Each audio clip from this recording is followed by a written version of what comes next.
There's no shame in weight regain. That's right. Welcome to episode number 46. Hi, I'm Clarinda, and you are listening to the Feel Light Mind and Body podcast, created for women like you.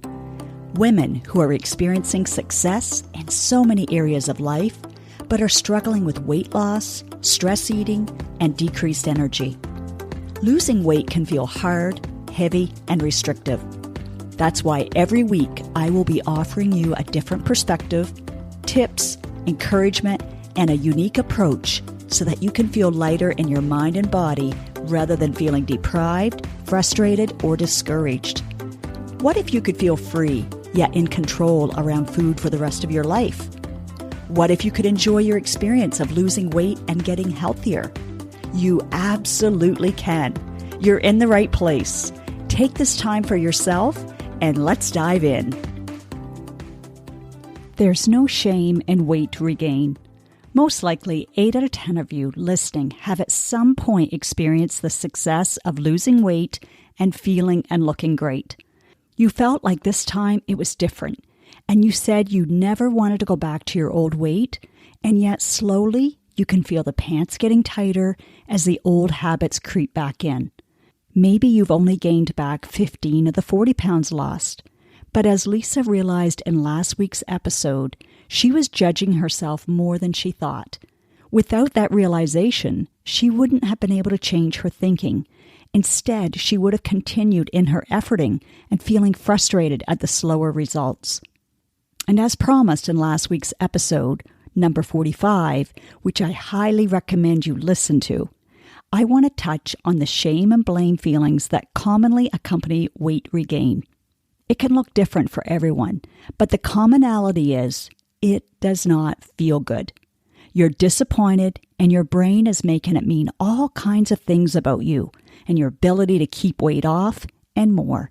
Shame and blame are not useful, my friends. It's not supporting you now or your future self. To bring us on the same page of what shame means, let's start with a few points I found from the Googles. I will paraphrase how it relates to our topic. Shame is a painful feeling of humiliation caused by the awareness of wrong behavior. Shame is thinking, I am bad. The focus is on self, compared to guilt, which is focused on the behavior. And that sounds like, I did something bad. Actually, having the consciousness of guilt can help look at the facts to learn from, and then change your thinking and action to get a more desired result.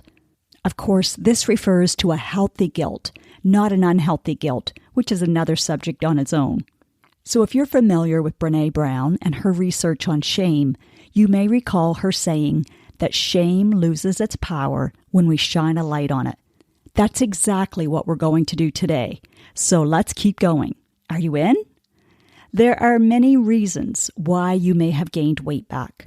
First, let me reassure you that this episode is meant to encourage you to decide right this moment that there's no need to hang on to shame any longer.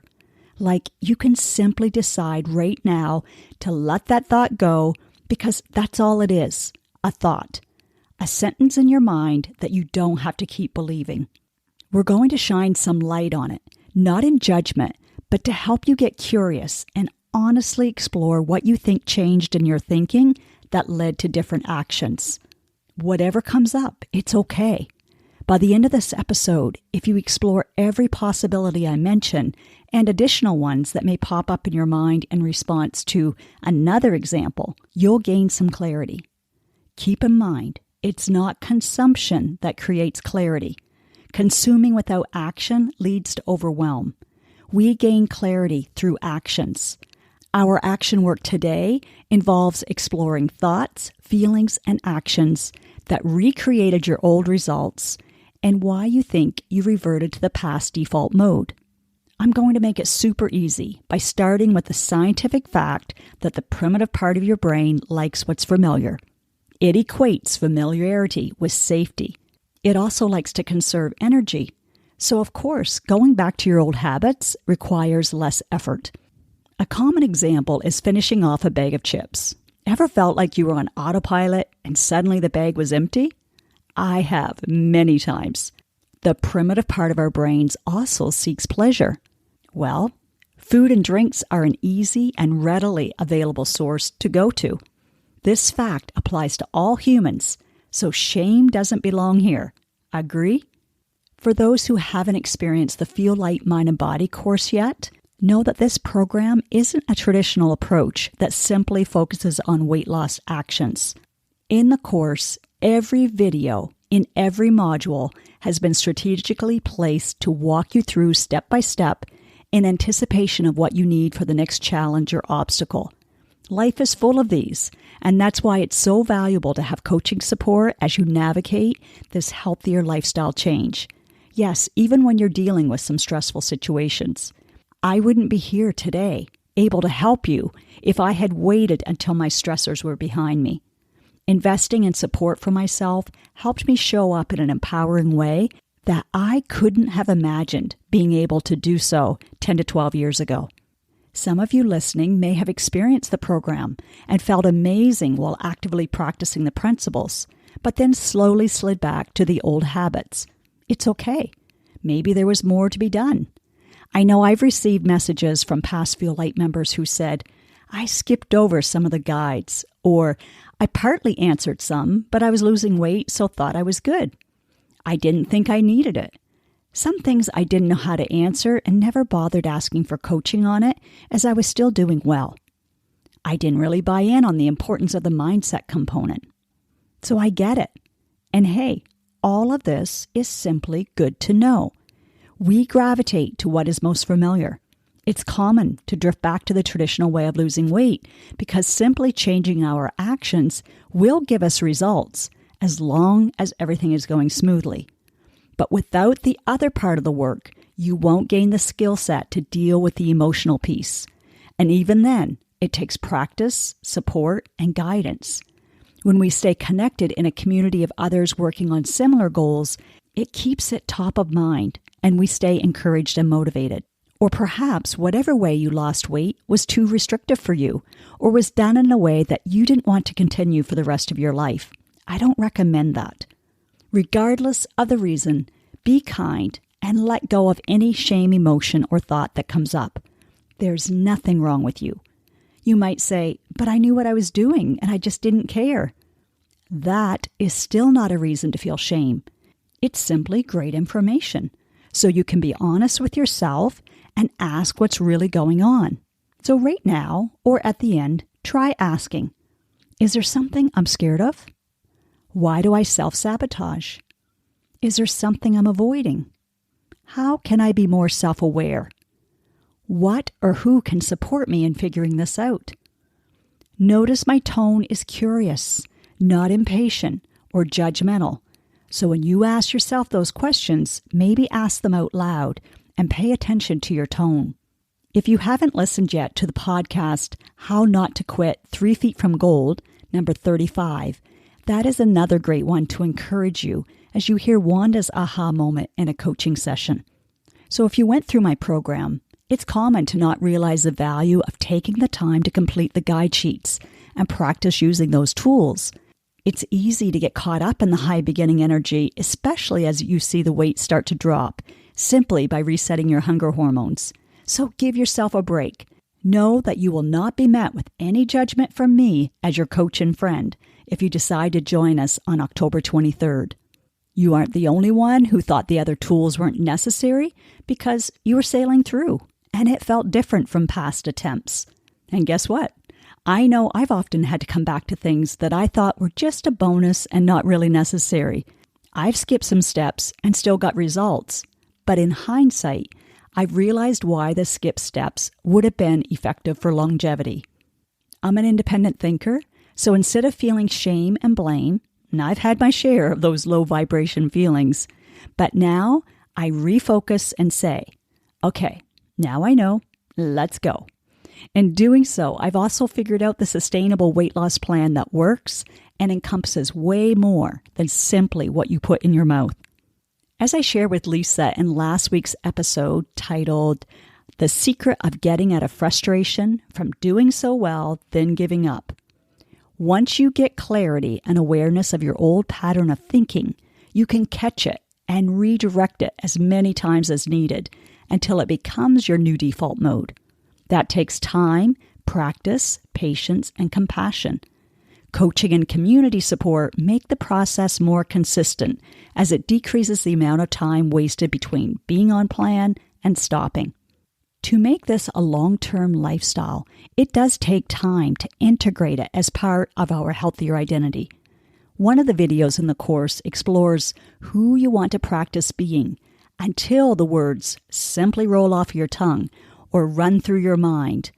Thoughts like, I am a woman who. It could be, I am a woman who rarely eats in the evenings. I am a woman who is willing to wait to eat until I'm hungry in the morning, even if that means just sitting with a coffee and enjoying the company of the person I'm with or my own company.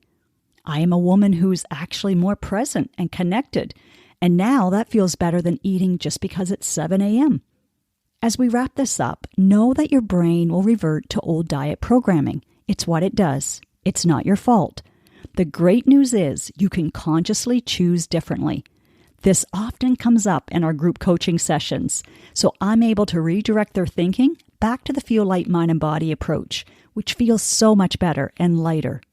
Instead of beating yourself up after eating what everyone else is eating, or feeling shame at, I'm putting in air quotes, failing once again, what if you could get curious to understand why you overate and acknowledge what you're going through? Do you think it would be helpful if you understood why you turned to food to help deal with an emotion? That includes avoiding feeling it.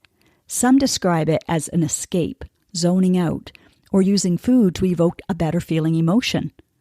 Thanks to good old dopamine and serotonin, they definitely distract and provide pleasure and comfort, albeit temporarily and usually with after effects. Instead of shame and blame, I help you have a healthier opinion of yourself from a place of love and acceptance. Strengthening that may feel awkward at first, but then you'll feel so much better.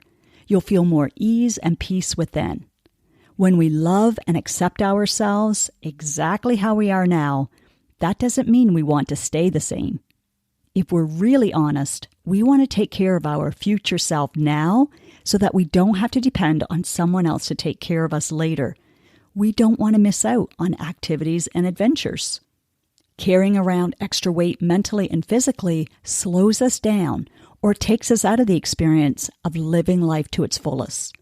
I know I want to continue to grow and feel light in my mind and body.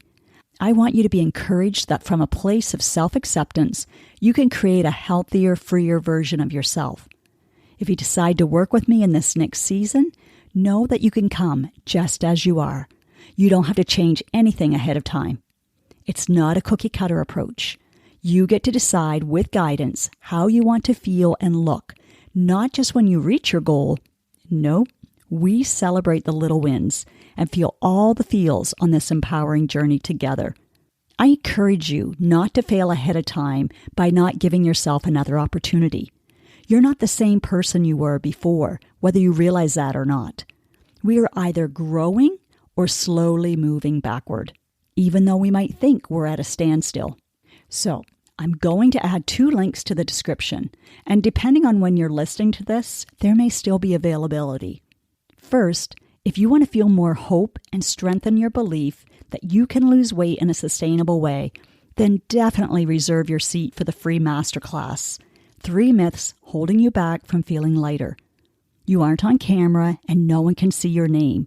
It's happening this evening, September 26th at 7 p.m. Atlantic Standard Time, 6 p.m. Eastern Time, and then there's one left in October. Second, check your calendar. October 13th to 15th is Clarinda's Empowerment Coaching's 7th Women's Retreat. The focus of this weekend getaway is how to feel light, heart, mind, and body, regardless of your circumstances. It's not weight loss centered, although of course that's part of having a healthier and lighter heart, mind, and body, so it will be in the mix here and there. I have women signed up now who have a lot of planning to do to make this happen, but they know that filling their cup up is what will help them navigate the days and months ahead. Check out the link to learn more, including being nourished by our own private chef Ness. I can't wait. No cooking or cleaning. Instead, we'll be enjoying connection, nature, and recharge time. I have a process in place that provides you with value and helps you to know if it's a good fit for you. Have fun checking out the links, and let's make this season a season of growth and renewal. Now, do yourself the biggest favor. From love, take at least one action step from what you learned today. Knowledge without application won't give you the results that you desire. Let me know on Instagram, Facebook, LinkedIn, wherever, what you are choosing to do and when.